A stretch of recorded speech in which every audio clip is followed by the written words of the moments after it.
ان کے پروٹوکول نے مجھے بڑا تنگ کیا ہوا تھا۔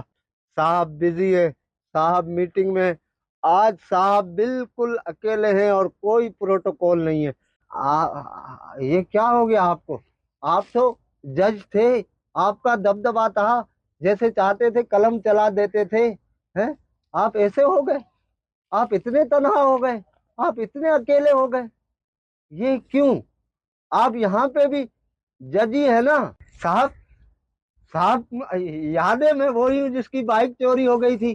میں آیا تھا آپ کے آفس کے باہر 6 گھنٹے کھڑا تھا، مگر آپ کے پروٹوکول والے تو مجھے اندر آنے ہی نہیں دے رہے تھے۔ وہ کہہ رہے تھے صاحب بزی ہے۔ تو آپ یہاں پہ بھی ڈی ایس پی ہے کیا؟ اب آپ ڈی ایس پی نہیں ہے؟ اب آپ کے گارڈ مجھے روکیں گے تو نہیں؟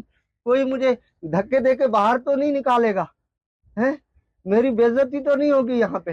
آپ تو وہی صاحب ہے نا جس کا لاہور میں الگ بنگلہ تھا، کراچی میں الگ، اسلام آباد میں الگ، اور آپ کی فیملی یو کے میں رہتی تھی۔ مگر آج کل آپ اتنی چھوٹی جگہ میں رہ رہے ہیں تو لوگ کیا کہیں گے؟ آپ کی عزت پہ بات نہیں آئے گی؟ ہیں؟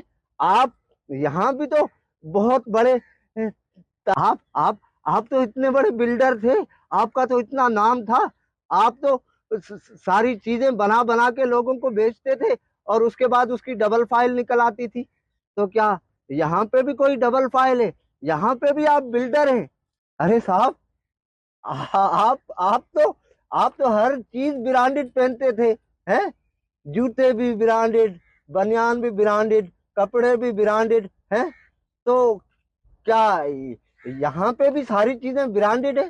اچھا یہ بتائیں، یہ جو آپ نے یہاں لگوائے ہوئے ہیں یہ کچھ پودے، کیا یہ بھی برانڈڈ ہے؟ ارے یہاں تو مجھے نہ ڈی ایس پی مل رہا ہے، نہ مجھے جج مل رہا ہے، نہ مجھے برانڈڈ والے مل رہے ہیں، نہ مجھے بلڈر مل رہے ہیں۔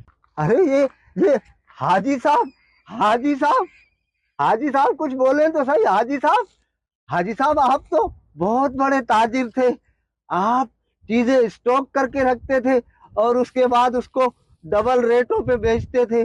آپ یہ سوچتے تھے کہ چیزیں مہنگی ہوگی تو میں ڈبل ریٹ پہ بیچوں گا تو منافع ہوگا۔ تو یہاں بھی آپ ساری چیزیں کیا ڈبل ریٹوں پہ بیچ رہے ہیں؟ اور کیا یہاں بھی آپ حاجی صاحب ہیں کیا؟ جو آج صاحب مسند ہیں وہ کل نہیں ہوں گے، کرایہ دار ہیں، ذاتی مکان تھوڑی ہے۔